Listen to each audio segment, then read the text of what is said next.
And I'm gonna have to fake the light on this because the light's dead on it. So How does that? How are you gonna fake it? Oh, you can do that. Photoshop it. In Premiere, you can add exposure to it and Just add perfect. Make it. Just illuminate it a little bit. Yeah, That's a funny edit. I do that actually. So it's top secret. I do that every time actually, just to make it like more orange so that it stands out. Right. But RJ learned that these two colors are the best for filming. Like. Oh yeah. Although I don't know if this doesn't do a whole lot, but it's still fun. So he likes to put orange and blue. Orange and blue, eh? Those are the supposedly cinematic colors, teal and orange. Okay. They make you look most like natural light. Is that the idea?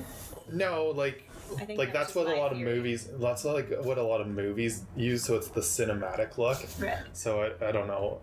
The orange is like the proper skin tone though. Like everybody sort of falls, like no matter what ethnicity, there's this like line in color sance. Oh, interesting. And orange is kind of like the right thing because otherwise it's too like yellow or too red, which sort of is off from like this perfect skin tone balance. Neat. Color science. Yeah. Melatonin. So that's where like adding in some orange to the midtones of an image, the color kind of makes it look. Yeah, it does make it look more natural or like normal, but it also people are so ingrained with it in like movies and in cinema that it's become kind of you get used to it. The thing that like you expect to see if you're watching something. Right. Should keep this in, just a little fun fact for the people before.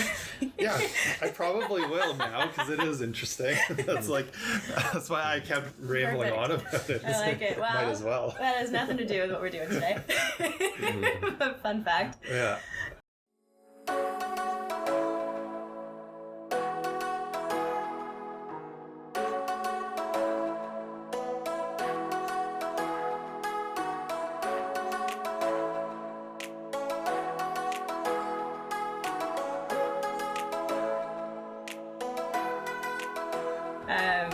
So today we have Jordan Porter on set. Have we started? I thought there was going to be a whistle or something. That was a bad whistle. Like a... Sorry if that hurt your ears, guys. We're pretty organic here, so, it's about flow. Gotcha. Flow into it. Well, good. I've been here for 5 minutes. I've already got a couple secrets on your tradecraft here. Yeah. With the lights and the salt lamp, and we're good to go. Exactly. All right. If you want to just see yourself out, you can. Perfect. Thanks for having me. Awesome. So, Jordan, why don't you tell us who you are and what you do? Well, I'm not sure exactly what you guys are wanting to cover here, but my name is Jordan Porter. I'm co-owner of Nufás Media in town here. We're a media, we like to consider ourselves a media brokerage. Exactly what we do is specifically we do websites, branding for your company. Usually we deal with small, new, or mid-size companies that are looking to either just start from scratch a new business, or they're looking to rebrand or kind of spice up their existing business. And the way we do that is, like I said, generally through the development of a new website, or like revamping their current website in order to kind of make sure that they are fitting the voice and tone and brand that they're kind of hoping to fit. With that like lines up best with their personalities as well as their business. And then we also do writing services. So that's mainly my department there. I've been working as a writer for maybe like 5 or 6 years now. When I was in university, since day one, I worked at Arthur newspaper, and so I volunteered there for my first semester, and then I was asked to apply, nudge, for a staff writer job, and I got it. And so since my second semester, right up until my fourth year last semester, I worked as a writer and then senior writer at Arthur newspaper, and that was a blast. I probably learned just as much, if not more, from the newspaper as I did from my actual course load. But it was a very, very enjoyable experience in my university experience there. And so it kind of just took off from there. I didn't really consider myself even good at writing maybe before that. I always enjoyed it. I have a few like very old stories written in pencil and 8-year-old writing. Some stuck in my drawer that I've kind of come across throughout moves and things like that, moving from my parents' house, which is always fun to come across. The oldest one that I have is called Monsters If Not Human. It's about Nilbog and Alucard, which later I found out is just zombie and Dracula spelled backwards. Oh. And it actually took me a second to realize that when I was rereading it. But it's a short story about two, I don't know if they're brothers or they're friends or what, but they're like half monsters, and you can imagine which monsters is their other half based on their names. And they're hunting this professor that has made cyborgs that are they look exactly like them. They're doppelganger cyborgs, so they have to go, and they're doing like evil things in town. So then Alucard and Nilbog are getting blamed for them, so they have to find it. They rip out the insides of the doppelgangers, and then they find the professor and they get him, and then all of a sudden they realize that the professor is also a cyborg, and that's where it stops. And it's like, who made the professor? Right? Yeah. Oh wow. And I never can finish that story, so maybe I should finish that. It'd be like your retirement fiction or something. So anyways, I've been working as a writer for a little while, and that's really a side story there, but it's a fun one. Cool. And then since then, I've kind of focused my attention less on fiction and more on things that hover around the business. So I do a lot of email marketing campaigns, which is fun. You know, you really get to go in and like create a storyboard for each business, and you can kind of. The best part about writing, especially that this is something that I've learned from work at the newspaper, you become expert on anything that you're writing about, which is a lot of fun because a lot of the times it's something that you would have never thought of before. You go to events, you cover things that you would have never gone to, and you discover things about yourself that you find interesting that you, like I said, you wouldn't have found out otherwise. So, writing is really just a vessel to learning new things for me, and I really enjoy it. It's a lot of fun. Yeah. Cool. Yeah, that's very cool. It sounds like it's been a long journey for you then with writing and kind of the evolution of that. And so I think that, well, it sounds to me like that's something that's like deeply enmeshed in what you're passionate about. And, you know, with this being the FlowCast, we always kind of like to dive into the question of like, what is your flow? Mm-hmm. And is that something you identify with writing? Do you get into like a deep state of, you know, the flow state essentially of just losing track of time and all that, or what's it kind of look like to you when you're writing and really into like whatever you're working on? Yeah, absolutely. When I'm writing, I really do get into what your understanding of the flow state is, for sure. And that, I mean, like for anyone, whenever all of us have experienced the flow state in one way or the other. Like, it doesn't matter what it is, you know, if you're playing chess or you're even driving, some people can get into that or whatever. But it's extremely enjoyable to be in it and then look at the clock and be like, holy crap, an hour and a half has gone by and it feels like it's been 15 minutes, you know? Mm-hmm. It's almost invigorating, you know? But I do experience that when I'm writing, even in the research part. So I'm not doing any writing. There is like an extensive research section to the process of anything you're writing. And I find myself getting really deep into that. So when I'm actually writing, it's more in spurts, I suppose, where I can like pump out, you know, a few sentences, maybe a few paragraphs if it's going well, and then I'll sit back and I'll kind of reflect on what I've written, and kind of also plan out more of where I'm going to go with it as well, and kind of tie back to the beginning and wrap it all up at the end, basically. But the research aspect of it is probably where I get most deeply into the flow state, because you are kind of just flying by the seat of your pants, and you're kind of just taking you wherever the clicks go and wherever it makes sense. So I have this notebook that I have with me religiously all the time, and I've gone through, and this pen tells people always make fun of me. I've had this pen for like 8 months, and I always have it in my back pocket. Everyone makes fun of me. Can I have your autograph? And but it's actually compulsion at this point. If I like don't have it in my pocket, I'll just reach there and be like, oh my god, where's that pen? And I just like to have it on me. You never know when inspiration's gonna spring. It's part of your everyday carry. Absolutely. Like some people carry a knife, I carry this pen, and that's my weapon, I suppose. Yeah, so I guess the research aspect of it is where I get most deeply into the flow state for sure. But yeah, maybe it might just because I don't really know where I'm going most of the time when I first start, and that's kind of the fun part, and you can kind of find your path there, and then once you get into it, that's when the time really starts to fly by without you noticing. Yeah. Cool. Yeah, that sounds like you're you incorporate like creativity in part of your flow as well, because I think a lot of people would get into that state where they're just like, I don't know where I'm going, and then that induces panic. But you're like, yeah, let's see what we got, right? Yeah, which is cool. That's good. Yeah. Yeah. So I wanted to kind of bring this up, and maybe this is a good time. You've talked about a story that has really impacted your view of the flow state and like how you navigate your mental processes during the flow state, just having fun on a longboard. Do you want to share that story and kind of relate it this way? Yeah, that's probably the most intense flow that I've ever encountered. So I am a bit of an adrenaline person, and I enjoy like extreme sports and things like that. So I love snowboarding. Golf is a great. No, I'm just kidding.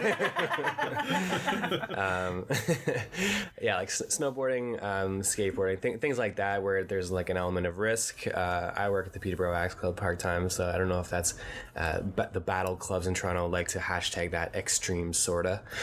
So that's kind of fun. But one of the things that a few friends and I got into fairly heavily a few years ago was downhill longboarding. So we got really into like, how fast can we go? You know, and we were actively like on the weekends for a full summer, like seeking out spots that we could find the smoothest, longest, steepest, biggest hill that we could.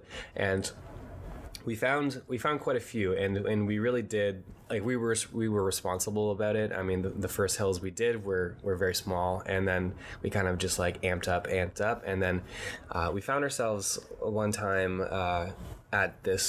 we were on Airport Road in Orangeville, so you can imagine that's fairly far away, and we just kind of got a hot tip. I was on a forum for downhill longboarders, and they were saying that this stretch of road had a few pretty good long hills. So we took the day and packed a couple lunches and went out, and we found the biggest one we could, and we hit it like 100 times that day. It was awesome. So one person would park at the top, one person would park at the bottom. We'd like do shifts, like kind of chairlifting ourselves up, drive to the bottom, the person would drive us back up, we were ready to go again. Then we'd wait for a good break in the cars, like in the traffic, so that we could get a good pump and then rip down. We were probably hitting speeds about 70 to 80 kilometers an hour generally, and really it's just a piece of wood, you know, like and I mean, we were wearing helmets, but that's about it. Like, we had sweaters on, and you'd kind of just like, if you'd fell, which we didn't, thankfully. Well, later that day I did fall and I broke my arm, but not this no, not this day. But I remember one run in particular. A few aspects about it were interesting. So we were wearing a GoPro, and it was my turn to wear it, and where we were going, to the right of us, there was just vast countryside. You could see far as you could see, you know.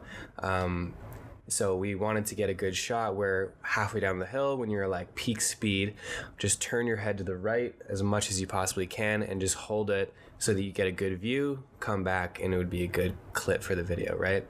And I was like, okay, I can do that. And I was comfortable with the hill at this point, done it a few times. And halfway down, turn my head right, 1, 2, 3. Okay, that's probably good. Turn back, finish the run, go up, and then we were reviewing the video, and we're like, let's check it out, let's see how it looks. we're rewatching it, and the part where I thought I had my head turned for 10 seconds maybe was like a half a second maybe. And I was like, we watched the video through, I was like, no, that's not it, it's got to be later. And the video ends, and I was like, what the hell? Okay, let's do it again. So did it again, and I held it there for like as long as I could while going 80 kilometers an hour on a piece of wood ripping down a hill, and it did turn out. But there was one specific part where I got a little speed wobble going halfway down, and normally with things like that you'd be like, oh shoot, that was pretty close, right? But with this time, since the stakes were like, you could say life and death, I suppose, like you're going fairly fast, I like felt this like real rush of like almost like intense calm, where like I had a speed wobble, and it was just like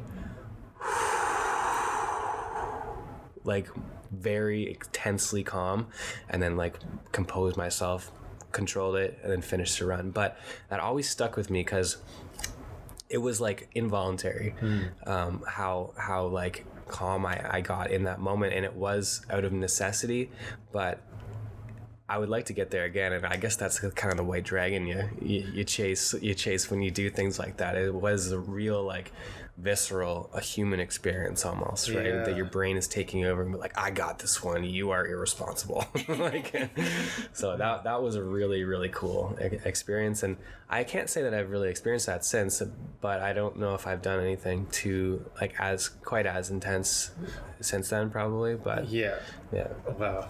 Yeah. That's a great story. Right? Well, so I guess my follow-up question with that for you is how does that impact how you look at your flow state or your business or your writing or anything like that?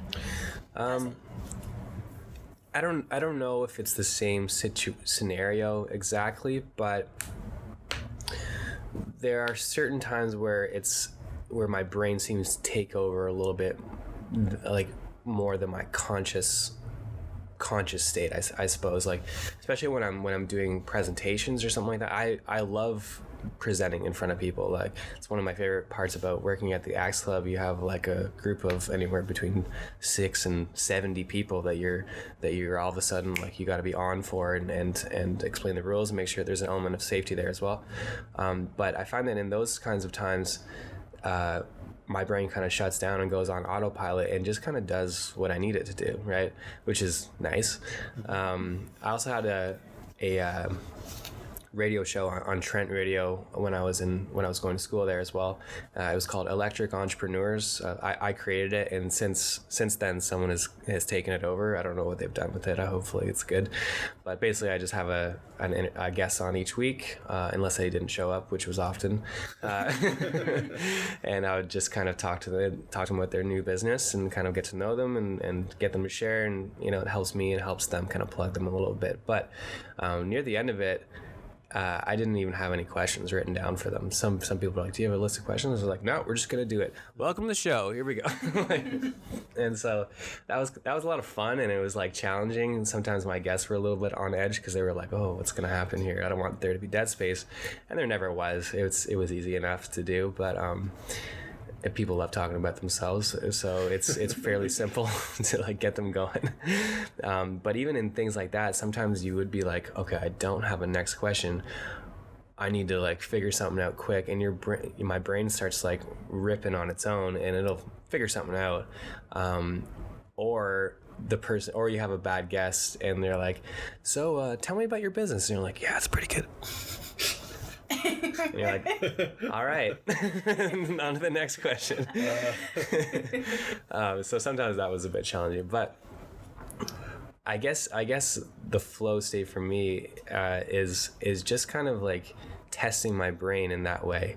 Whereas with the longboarding example, it kind of takes over and kind of gets the job done in that way. In that case, it's getting the job done by allowing me not to fall and finish the run.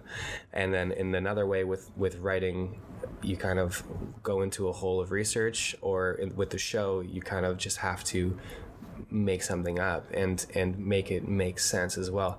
So there's an element of adrenaline in that as well, because there is a real possibility that you could look real stupid, you know.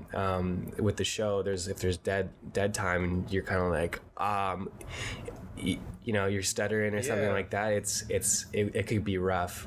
And then obviously with an article, even though the Arthur newspaper is not widely read, there's still a few thousand readers, and if you make a mistake, oh boy, you're gonna hear about it. And I did plenty of times, but and there are some that I'm embarrassed about, but you know, no harm done, basically, right? Sure. It was a good learning experience. But yeah. That's a good way to look at it.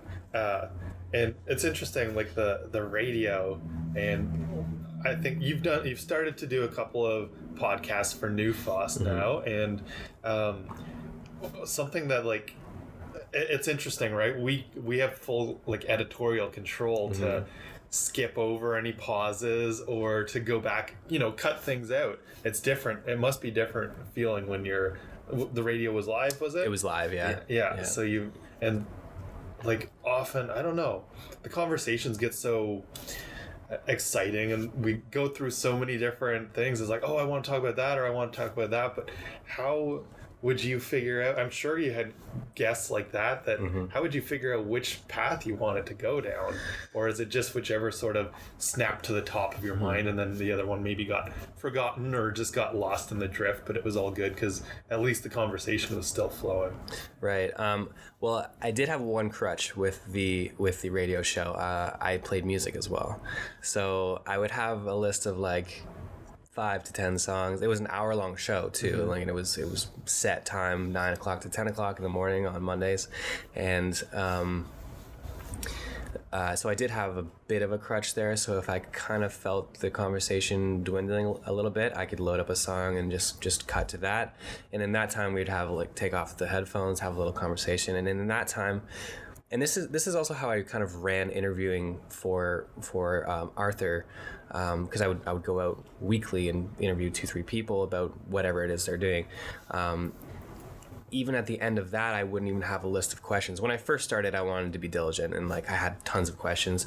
But later, I found that, and I found this too with the radio show, that you could go in with 3 questions that are really overarching and broad, ask those questions, and then within their answers, I had my notebook and my trusty pen ready to jot down anything that, because I don't know about their business, right? Like, I don't know anything about it really. Like, I did some research before, but I wanted it to mostly be a surprise to me, because if I'm listening at home, I want the interviewer to ask the questions that everybody would ask, right? So if I already know, I might overlook that and think that that's a given, right?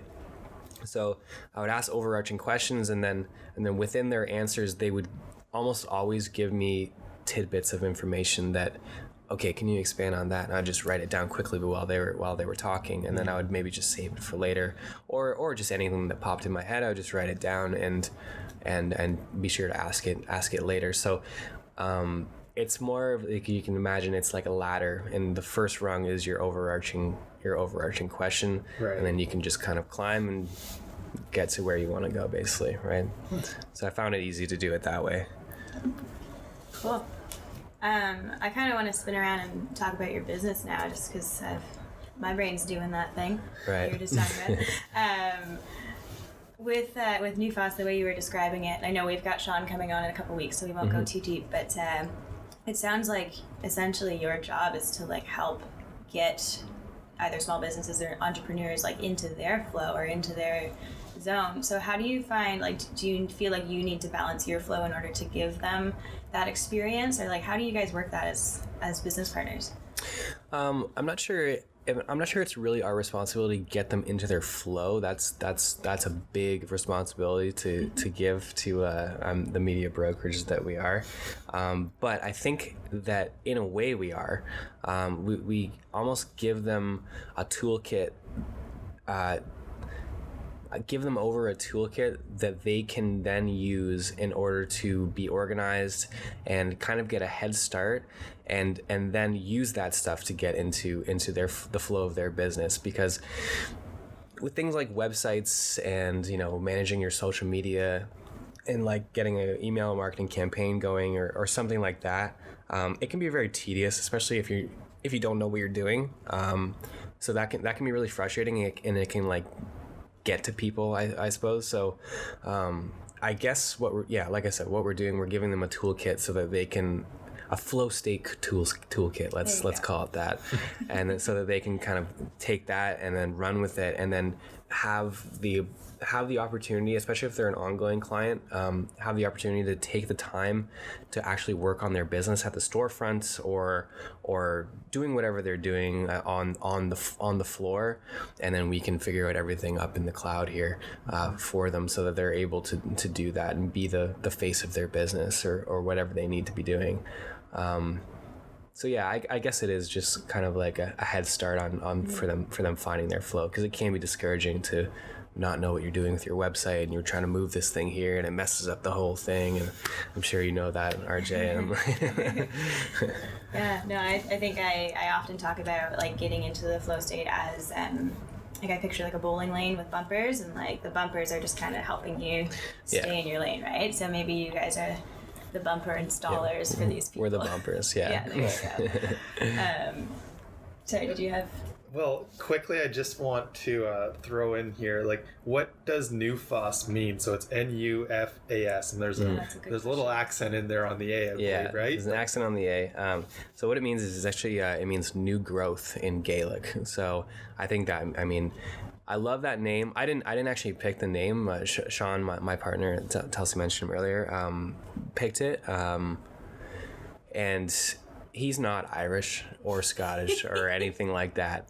Okay. But I love that name because it's cool sounding. It's kind of hard to pronounce on paper. I've found that people have trouble with that, but it's easy to explain, and it's very obvious once I explain it to you, like what it's. Oh, that makes sense. Oh, so you're a business that helps other business, and it's called New Growth.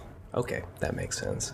And it's a little bit incognito, which is good, and it gets people asking what it means as well. So I'm always happy to explain and then get your business. Sounds like a pretty good brand strategy for starting out. And you guys are starting out, and Telsey and I kind of had this idea now that September's hit, and it's kind of like the second new year, right? It's a time for change, and it's time for growth. It's a time for just like new things, right? The summer's over. We're kind of back to the grind, if you want to call it that. And and you guys have this new business. I've been watching. You're getting your new office set up and all that. And so, how have you gone about tackling this new opportunity? I know you've been around for a couple of months, but it's the starting of a new business and the challenges. What's sort of going through your mind there, and there's obviously excitement, a little bit of anxiety or fear, and how are you feeling? All the above for sure. Starting a new business, any business is certainly an emotional roller coaster, and in a good way. Mostly I like to think of myself a fairly positive guy, so I don't really get down on it too much because it's not very productive. But this kind of I'll say that flows into something that I actually wanted to talk to you guys about. I know that on the podcast before, you guys talk about mastery a lot, and some part of me, and I was talking to Telsey about this a few weeks ago, and some part of me was kind of thinking, shoot, do I do that, or do I kind of cop out of things a little bit too early earlier than I should? So I wanted to talk to you guys about the difference between mastery of something and the benefits of jack of all tradesness. Because going back to your question, because I consider myself more of a jack of all trades. I mean, even in this podcast, we've talked about a bunch of different things, and I've enjoyed all of them, right? But I've also kind of dropped some of them too, and I don't feel upset about that. If they had their time in the sun, basically. But with all those things, I've certainly taken tons of skills out of them, right? Usable, transferable skills in any way that you can think of, even from longboarding. That story I told you, I know that I'm capable of intense comment in an extreme situation. Yeah. That's good to take away. Going back to your question, sure, I have like, it's an emotional roller coaster up and down, but I'm finding myself, especially being co-owner of a new business, I'm wearing a ton of different hats. Mm-hmm. My hands right now are stained. I noticed that. I wasn't gardening earlier. I thought you were rock climbing or something, doing something crazy. No, yesterday we were.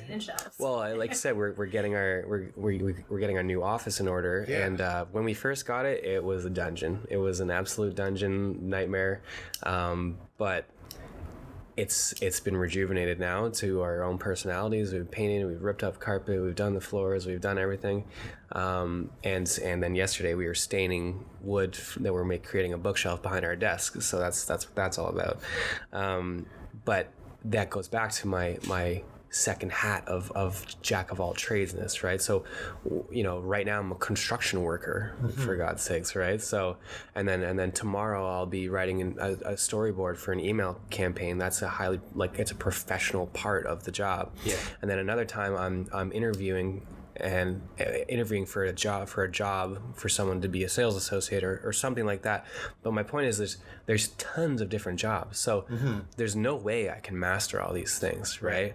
I'm not a construction worker, okay, and I've done very few interviews. I've done tons of writing, okay, so that's something that I find that I've mastered, I'd say, but not even really. Like I'll learn as I go still. And then name another thing. I mean, there's a million other things involved. There's like figuring out how to even work MailChimp, like things like that, right? Mm-hmm. So I don't know if I even want to be considered someone that values mastery. You know, I would like to think of myself more of a person that can jump to one thing or another and just learn it and be good enough to move on to the next thing, and just within all those things have a base like core of knowledge that ends up being mastery in a different kind of way. Yeah. Right. I like this question a lot. It's so I'll try not to steal the show here. No, go for it. I think he started a radio show for us right now with that question. Yeah, that was so. And actually, this was just on my mind last night because I finally started reading sort of the sequel to Flow by Mihai Csikszentmihalyi. It's called Creativity, and he's talking about this idea of, especially with mastery over one subject. Like, you don't go to the artist who's also a doctor and skilled at both things to have surgery. You go to the guy that's the orthopedic surgeon or whatever, or you go to the artist, the one that's the master. And I was thinking about that. There's a few different ways that this kind of ends up going. So my thoughts on it, first off, are I think it's important to. And I think most people realize that they do work towards mastery in one thing, like writing. It's sort of that overarching theme. And when you become exceptionally good towards, you're following that route of mastery towards one thing, it does bleed over into everything else because you learn those tools. And, that's even part of what we're doing on this podcast, is building that toolkit for people, so that you know how to replicate it in other fields. A quick example is I'll get into the quick example in a second, but first, starting a new business, there are a bunch of things you just have to suck up and do. And it may not be what you want to do the most of, but it's what you're going to have to do to get it rolling. And then once it's rolling, that construction's done, those things, you've been competent enough to actually get it developed or whatever, or some people are fortunate enough to hire somebody that is a master of construction or a general contractor, whatever it be, to do that part for them. But as a small business, honestly, you have to wear all those hats. You can't just hire people to do everything for you. So you kind of suck it up and get those things done, and then you're on your way to getting back to your zone, what the thing that you excel at, because that's what builds a great business, is, in my opinion, doubling down on what you're really good at and doing well enough at the other things, but then you can find people that are even better than you to cover those other aspects. Right. So that's like super important.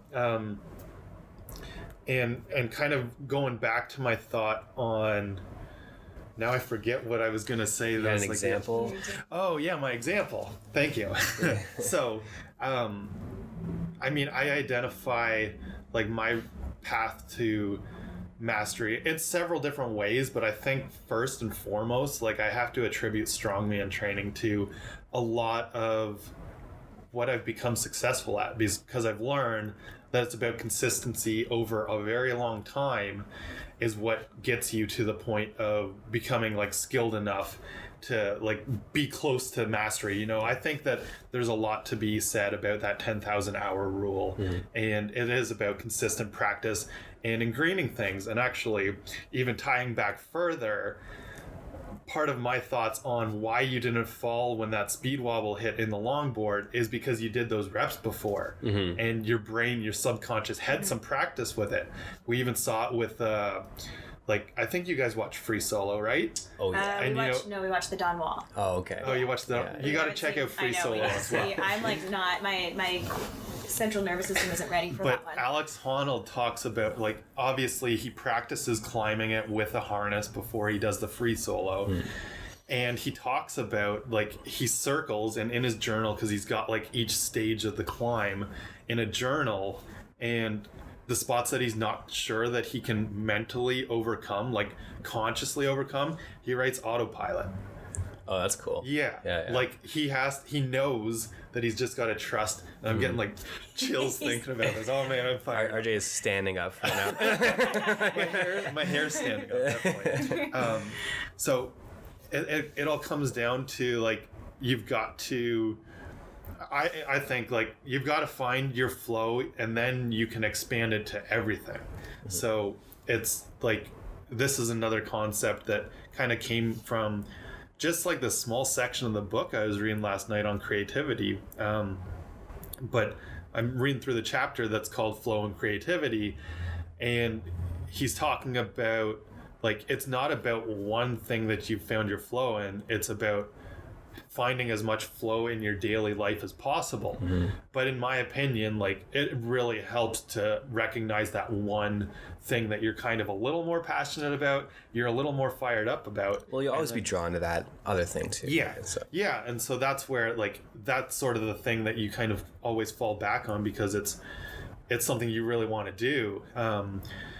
But you can then replicate that toolkit. And so like my example is all of this like podcast and like making the videos for it and stuff. And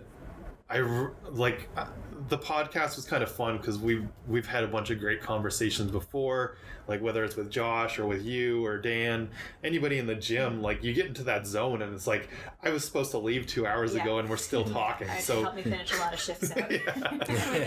so like that was the easy part, but there's the harder parts, like figuring out how to like eliminate the background noise and like color grade the video so that I can make this thing glow.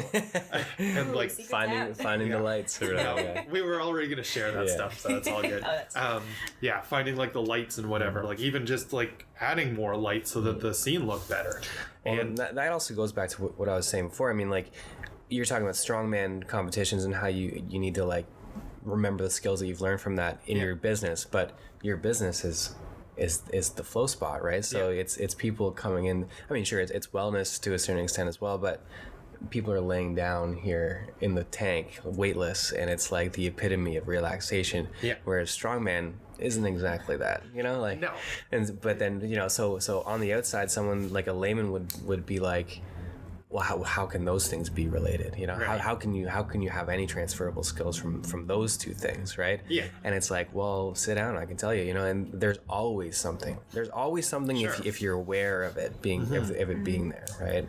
Yeah. Well, and that's where I was going to kind of challenge your view of mastery, because if you look at someone who's good at strongman, or, you know, even like in business, if we talk about business mastery, like So what's your one skill as a business owner that like you do, and no single business owner is going to give you the answer of just like, oh, I'm this, and that's it. Yeah. You know, like, so maybe part of at least business mastery is, you know, that jack of all tradesness. Like part of mastering putting a podcast together is learning about the lights and the sound and like editing that way. So I wonder if we can think of mastery as just like there's different parts that we have to chisel away to create whatever masterpiece we're looking to build. And that is important too, because I mean, everyone knows someone that they went to school with, or they know that is insanely smart. Like they get like, just as one example, like a very intelligent person, but they struggle socially, and so that blocks them from things. And if they were only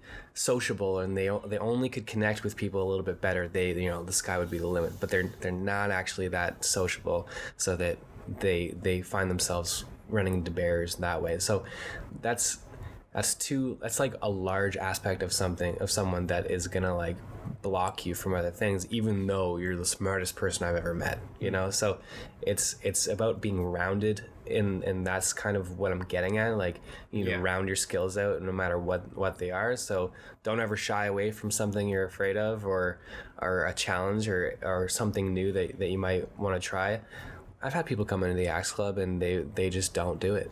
And I'm like, why don't you want to try? It's so much fun. I'm like, just don't want to. It seems scary. Oh. And I'm like, wow, okay, that's fine. You know? Yeah, it's like, I mean, and if we look at mastery overall, I think you're right. It's like, the most successful people, I think, are more able to adapt their skills. Like, I don't think we see too many true masters if you're looking at like an Olympic athlete or whatever that's completely like satisfied or set in their life or anything, right? They're so mono-focused that there is a lot of gaps left, right? And I can't think of an example otherwise. Well, there are I was gonna say there's certain people that like cross sports and things like that, but they're generally not as good as their primary sport. Like, but and they're crossing sports, but they're not like, that's still pretty, like, that's like one track in their life, right? It's athletics. It's I don't know. It's like well, going back to Alex Honnold again, like that documentary is pretty eye-opening as far as he's like. Actually, when Dan and I got out of the movie, we were like, he's more monkey than human, like, in so many different ways. And like a lot of the rock climbers do develop more of that caveman posture. Not so much from a de-evolution, but from like a strange like. That was our previous chat. We were talking about humankind's going back down. But like these rock climbers, like it's sort of their path of evolution. But he's so. Like I'm surprised, like his relationships it was really awkward at points. Like, you got to watch that movie, but it's kind of painful how like focused he is on, and talking about how it's not a big deal if he falls off the cliff and dies because his girlfriend can find somebody else. Oh, man. Probably why he doesn't feel the fear to climb up a cliff with no harness. You need that. You need to be a bit of a sociopath to do that. I'm just thinking, like, I'm getting kind of the metaphor of a painter. Like, they don't have just one paintbrush, right? Or like they don't paint just one, like, I don't know, flowers are their thing. It's not like one part of the flower. Like, you got to change your colors, you got to change your tools and change your paintbrush. But that still creates this beautiful masterpiece, right? So why isn't that mastery? Like, if we're talking, like, if you're thinking, like, mastery is just having that one tool and, like, going with it like an Olympic athlete, like, they still have other edges that, you know, make them themselves. And I'm sure, like, all we see is the masterpiece, the big painting, the, you know, finale. But what we don't see is what goes into it, the inspiration. Like, we don't know what kind of hobbies Olympic athletes have. Like, they sleep a lot, they nap a lot, they gotta have a lot. But like, and they have a lot of downtime because they're resting their body. So what do they do in that time? We don't know. We don't see it. Even in business, right? Like, I hope this is eye-opening for people listening, because people starting businesses don't always account for having to do construction or all these things, right? But it is part of mastering that craft, right? So I think it just depends on how you see it. really. Perspective is everything with mastery. Yeah. In my opinion. Yeah, and having a business partner is, I would never be able to do it myself. Like, I really wouldn't. I kudos to anyone that can. RJ, I guess you're falling into that category, but You've got your mentors and stuff. yeah, I'm sure. Well, I mean, everyone has help, I'm sure, but Yeah. having someone to like bounce off questions off of, or I know that Sean is very well versed in developing the websites. Yeah. That's a huge part of the business that I know nothing about. Like I just, it's not what I do. That's not my part. So without him, the whole thing. Without both of us, I think the whole thing would fall apart pretty quickly, and that's a really humbling, and really like we're strong together too. I mean, we've been friends for years, and so that's good that we've had that foundation, and we kind of know each other in that way, and we kind of know our traits and everything like that. But yeah, it's invaluable to have a partner. So if you're thinking about going to business, make sure it's a good one, but make sure you have a partner that you're going to be strong with too, because you will have your ups and downs, and with the business and with your personal life. I mean, we've only been operational since about February, and even in that time, I mean, it seems like it's been 2 years. It's because it's just everything's been jam packed in there. Yeah. In those like 6-7 months, and more will come, more will come. Sure. And we have we've had a conversation with ourselves, like over a beer at the end of the night sort of thing at the beginning. And I'm like, listen, we're going to scream at each other sometimes, but it's okay. That's okay. Let's always just remember that that's okay, and we're both very honest with each other, and you have personal things that come up as well as your business and things like that. So, it's just a matter of being strong, being resilient, and not shying away from the challenges of the unknown, basically, of the task that you're gonna inevitably find yourself doing. Mm-hmm. That's good. I guess on that note, we try to give some actionable advice to our listeners to take home with them and chew on a bit. Do you, in your however many months it's been, what's your advice to new business owners or people who are starting out? Do you have any tips? Have a partner. Have a partner. A good partner. Right, a good partner.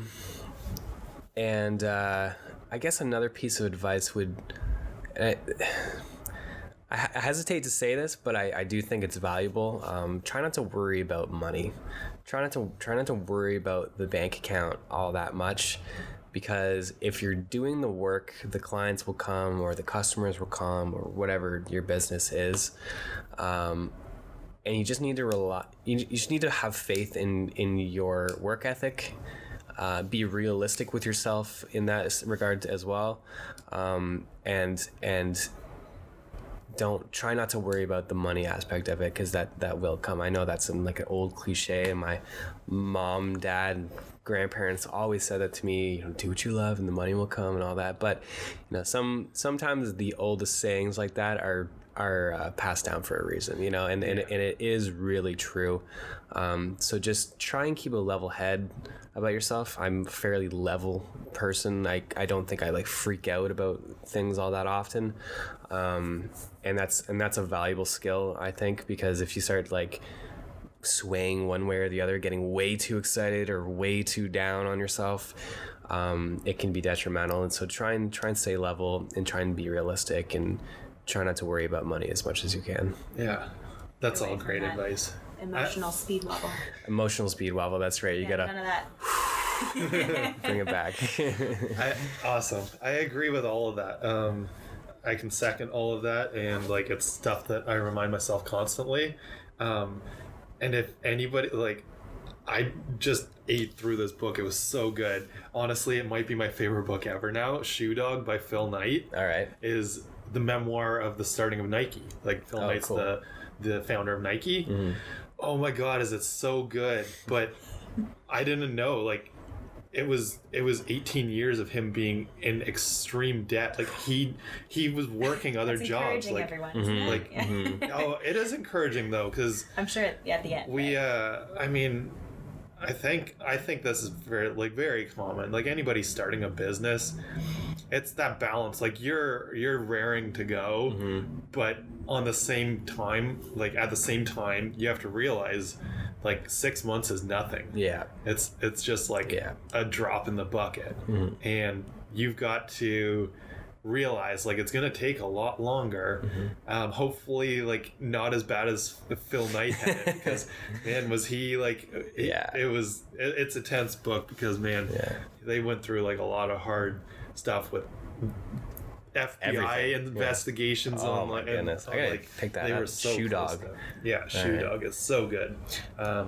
Highly recommend it. For a bit of a hometown example of that, my older brother Jason Wilkins, he's an artist in town. He's a caricature artist, and he does live murals and things like that, and very very very talented. And Jason, he's someone that I look up to, and I always have. You know, he's my older brother. He's quite a bit older than I am. He's 14 years older than I am, to be exact. But so when we were kids, he was like, you know, he was a teenager, right? So like we always looked up to him. But Jason is an example of someone who had a very very clear passion for art, like when he was a little kid up until now. I mean, he just like he does nothing but draw, and he loves it. He's also very socially adept too, so that's something that we were talking about before. He's a well-rounded person like that. But Jason, he went to Sheridan College for the art program there, excelled, got out of school. He's like, I'm an artist now. He's 21 years old,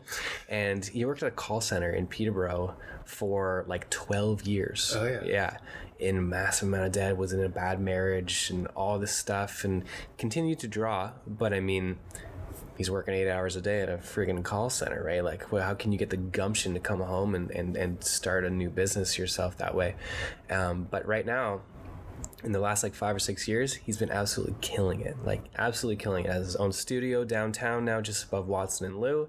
He's overrun with business. Wow. He's actually started his own podcast and managed to get the Publican House sponsor for that. I don't know how he got that going. But just a very like, it can show you what passion and vision and drive can do for you, and that it can like actually pick you up out of a really really crappy situation. I mean, he wants to work at a call center in the first place, especially when you know you have a passion for something that's very very clear, and it's always been clear, and then you're there for 10 years like ignoring this thing that is just like clawing at your insides, you know, trying to get out, and then for it to come to fruition, man, that is wild stuff. You know, like I respected him before, but now, my God, it's truly the most inspirational thing I've experienced on a personal basis. Cool. Right? Yeah. I think that just sends it home that much more. Yeah. Is he Art of Wilkins? He is. Cool. Yeah. It's Art of Wilkins on anything you can find him on Instagram, Facebook, and his podcast is the Art Burrito podcast. Cool. I've been following him. I didn't realize there was any connection there. Yeah, that's awesome. It's my older brother, and I'm also on that podcast. So if you're not sick of my voice, you can go on and check me out over there. Right on. Yeah, I think that's also like, I don't know if that was intentional for you guys or not, but another just piece of advice for people starting up is like, realize that like time is maybe not what it's all like chalked up to be, you know? Yeah, like he didn't start it out like actually working as an artist full time till he was like 37. Wow. Something like that, you know, maybe older actually, but late in that's fairly late in life, right? Yeah. Especially if something you've been doing since you're a little kid, right? Yeah. So perseverance, find your bumpers, find your flow, get a website done by Nufás Media, and, exactly. And like perseverance, that's huge. Yeah. Absolutely. And even if it's like something that has to start on the side, like people talk about the side hustle a lot, and it sounds like that's something that he kind of pushed through and continued to do it in the background, even though he was working something else. And I think that's important. That's another concept I'm like chewing on how to actually get around, because it's like, guess this concept of entropy. Like we only have a limited amount of energy to use throughout the day. some people really just have like they constantly want to go towards their passion when they get home, but others, they go straight towards the couch because we're evolved. Yeah. It's easy, and we're evolved to like conserve energy. Yeah. And it's something I'm trying to like work my mind around how to like advise, or how people can break free of that. Right. Jason also has 4 kids too. I should have mentioned that. So going home isn't exactly as luxurious as sitting on the couch, I would imagine. Yeah. Yeah, exactly. And that's, just to kind of bring it all home from there, like that's what I mean by, we're looking at this painting that's beautiful and we're like, sweet. But we don't see the 4 kids and the 12 years of call center, and like you don't see all of that put into it, right? So to bring it full circle, like that's mastery, right? Like it has nothing to do with the illusion that it looks like. It's sticking to your guns and sticking to your passions and finding ways to not let your passion die out, even though all these obstacles are in your way. So, but yeah, not to get into a whole other topic, because I bet you could. Jordan, where do we find you? So you can find us on Instagram's probably the best one. It's at Nufás Media Agency. That's NUFAS Media Agency. And our website is the same, just nufasmedia.com. And our podcast is called All Up in Your Business by Nufás Media. And is it launched yet? We have like 3 episodes out, and that was before we started the construction of our office. So we have been taking a break on that, but we do have a few guests that we're excited about coming on once we do have our little slice of podcast paradise completed in there. And I think we're actually going to get some artwork done by Art of Wilkins in the background there. Nice. A little family discount there. So hopefully, thanks, Jace. So be on the lookout for new episodes of All Up in Your Business, and we're looking forward to it as well. Sweet. Yeah. Thanks for coming on. Yeah, I really appreciate you guys having me on, and hopefully we can get back on here with Sean and get a little bit into the inner workings of Nufás Media, and by then maybe the office will be done and we can share some photos with you guys. Yeah, that'd be great. very happy to do that. Yeah, I think that's a couple weeks from now we're gonna bring old Sean on. So perfect. Cool. Awesome. Looking forward to it. Thanks again, guys.